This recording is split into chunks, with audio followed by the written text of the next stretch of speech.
told my daughter I won't pay for her wedding anymore after she uninvited her stepfather who raised her since she was 3, because her biological father who abandoned us suddenly wants to walk her down the aisle, and now she's saying I'm financially manipulating her and choosing my husband over her happiness on her special day. I'm 52, and my daughter Emma is 26. When Emma was 3, her biological father left us, just packed up and moved across the country with another woman. He paid minimal child support when forced to, but had essentially no contact with Emma, maybe a birthday card some years. I met my husband David when Emma was 3, and we married when she was 5. David has been her dad in every way that matters. He went to every school event, taught her to ride a bike, helped with homework, paid for her braces, college, everything. Emma called him dad growing up. Their relationship was beautiful. Emma got engaged last year to her boyfriend of 4 years. David cried happy tears when she told us. We immediately offered to pay for the wedding. We've been saving for this since Emma was little. We have about $45,000 set aside. Emma and I have been planning this wedding for months. David has been involved too, offering opinions on venues, excited about walking Emma down the aisle. Emma seemed excited about that too, until 2 months ago. Emma's biological father, who I'll call Rick, reached out to her on Facebook. She hadn't heard from him in years. He said he'd been thinking about her and wanted to reconnect. Emma was curious and they started talking. Rick has apparently gotten his life together.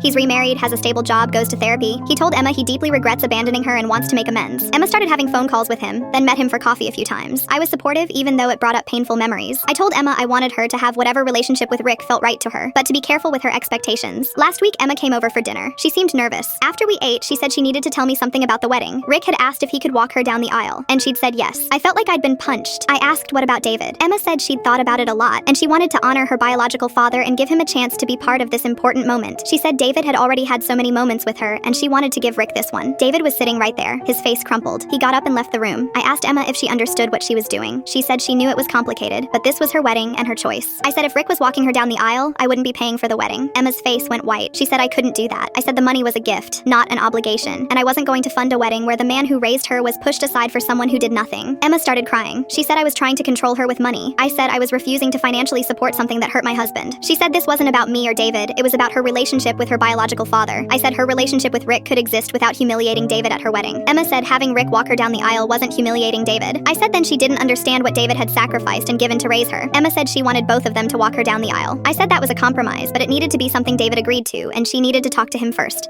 not spring it on him. Emma tried to talk to David. He told her he needed time. Then Emma came back to me and said she'd decided she wanted just Rick to do it, that having both would be awkward. I told her again I wouldn't pay for the wedding under those circumstances. Emma said I was choosing David over her. I said she was choosing a man who'd been absent for 23 years over the man who'd been her father for 23 years. Emma's fiance called and said I was being unreasonable. Emma's friends are posting vague things about toxic parents on social media. My sister thinks I should pay anyway because it's Emma's wedding. David says it's my decision, but he's heartbroken. Emma sent me her budget showing she can't afford the wedding without our money. Am I the asshole?